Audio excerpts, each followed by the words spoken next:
Ang bihira 'tong nangyayari ngayon. Wala pa nga itong mga pagtaas na ito ng ating gasolina. Siyempre napakahalaga nito. At alam naman natin na oras tumaas yan, hila-hila niyan lahat ng mga basic needs. Yung mga pang-araw-araw na pangailangan ng mga ordinaryong katulad natin, talagang apektado niyan unang-una. Ipamasahe na lang, 'di ba? Dito nga sa amin, oh, petisyon na kaagad sa aming punong bayan yung mga tricycle driver para magtaas ngayon, magpatong ng kanilang mga singilin sa mga mananakay. At ito yung sinasabi natin. Pero bago tayo tuluyang pumalaot sa mahirap na sitwasyon natin ito, isang magandang araw po muna sa inyong lahat. At sa mansulo kayo ng Pinas naroroon, pagkapala po sumating lahat. Nagpupugay po si Makatang Tambay ng puhunan ni mga logic lamang ng buhay. Okay. At dito naisip natin na isa na naman uling pandemya itong dinaranas natin. Nakala natin inakasalba na tayo sa COVID, hindi ba 2 taon tayo nitong naging paralisado ng pandemic na ito, ng pandemyang ito. Ngayon, ito na naman, sumasalakay na naman sa atin ng isang panibagong krisis na hindi naman gawa ng panahon o ng kalikasan, kundi gawa ng tao. Hindi ba? Kung walang gira doon, di wala sana mga dahilan tong mga ating mga oil companies dito para magkaroon ng mga kadahilanan at muling manamantala sa atin. Ito lang naman yung kanilang pinakainaabangan. Sapagkat dati na naman silang sadyang may mga kinikita yan. Pero oras makarinig sila ng mga ganitong mga news, nakaguluhan doon, alam naman natin na hindi pa naman nauubos yung supply para magdahilan sila. Dito sa amin kaya ganyan na nangyayari. Magdahilan sila na wala ng gasolina, walang dumarating dahil nga may hindi na nakalulusot yung mga oil tanker na dumadaan sa apektadong ito ng digmaan dyan sa Iran at ng Israel at sa kanitong US. Ito yung ginagawa nila agad sangkalan dito, which is 2 weeks na nagigira doon. Alam naman natin na ang stock ng langis o ng fuel ng ating bansa ay halos 2 buwan o kaya hanggang 45 days, isang buwat kalahati. 2 linggo pagkatapos sasabihin nila wala na. At kung meron ka mabili, siyempre magpapanik ka na rito pagka ganito yung nangyayari, lalo't kailangan mo ito. Di ba, special kung halimbawa mangingisda ka, kailangan mo ito at para makapaghanap ka ng ikabubuhay ninyo. Ngayon, pagpunta mo sa gasolinan, ito yung kanilang madalas na pamamaraan dito. Sasabihin ay wala na dahil wala nga supply. Ikaw magpapanik nito. At ngayon, kung makasumpong ka man, siguradong pag sinabi nila na 100 man yan, kahit hindi pa naman nararapat na 100 ang bawat litro, pero may bibili ka na.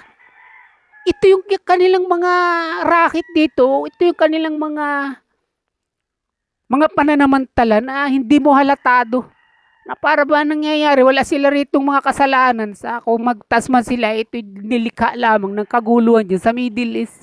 Parang ganun yung gusto nila ritong palitawin. Dinodouble stress ka. Talagang magpanik ang gusto nilang mangyari doon sa mga consumers nila. Na kung saan, salip, pwede naman kung totoo talaga na walang nakukuha, walang supply.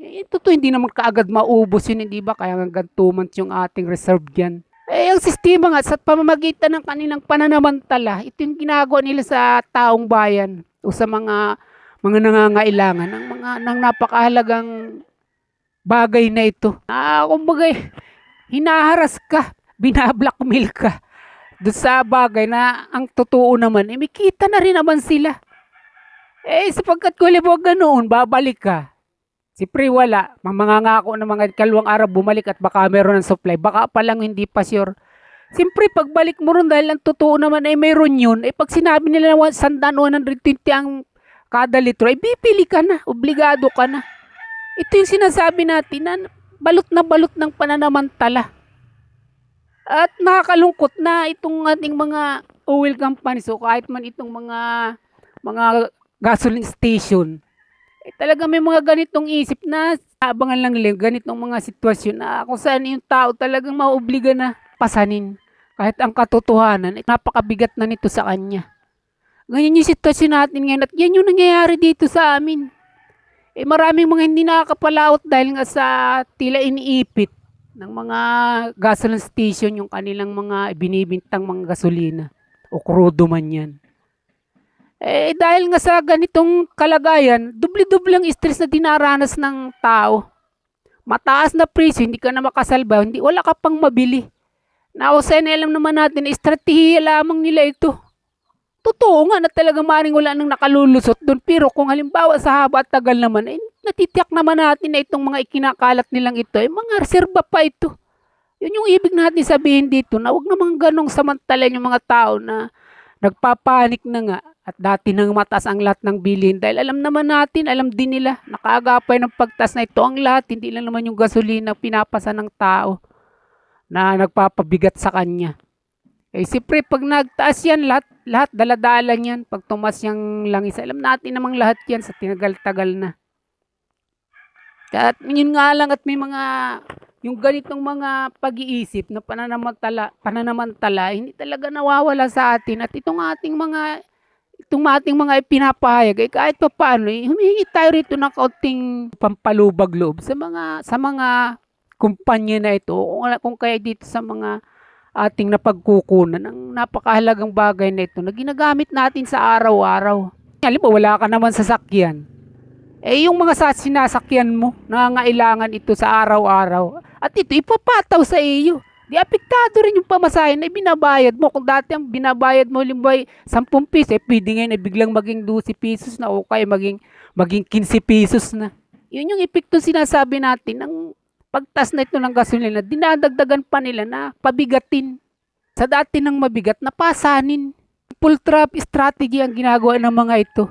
Kung ayaw mo bumili sa presyo namin, sa gusto namin, huwag kang bumili. Ngayon ito'y kailangan mo. Kaya pag sinabi 100 ng bawat litro, talagang bibili ka na lamang kaysa wala ka namang gamitin. Sa ganito nila dinadala ang tao. Na ramdam mo na talagang iniisahan ka, ramdam na ramdam mo na inuobliga ka na kagatin yung mga pain. Alam naman natin na estratehiya lamang nila. Sabihin natin na totoo. Totoo na wala talagang makukuha po makukuha ng supply sapagkat ganun nga kagulo ang sitwasyon, ang kalagayan diyan sa Middle East. Pero sinasabi natin sa ganitong kaikling panahon, sa ganito kahabang panahon, hindi pa naman ganoon para sa piti natin o kaya ay makita natin sa kanila mga ganitong mga nila iniipit tayo at ginigipit. 'Di ba? Kahit wala pa naman yung kaguluhan sa Middle East, tumaas talaga yung gasolina. Tumaas ang bigas. Pagkatapos mataas na dati, tinaas ang palalo. Di ano mangyayari sa mga basic needs na parating araw-araw ay sinasalungan nating lahat. Bigas, itlog, tinapay, di ba? Pandesal, asukal, mantika, yan yung pangunahing pangangailangan natin sa araw-araw na apektado ng mga pagtas na ito, mga kabayan, mga kapinas ko.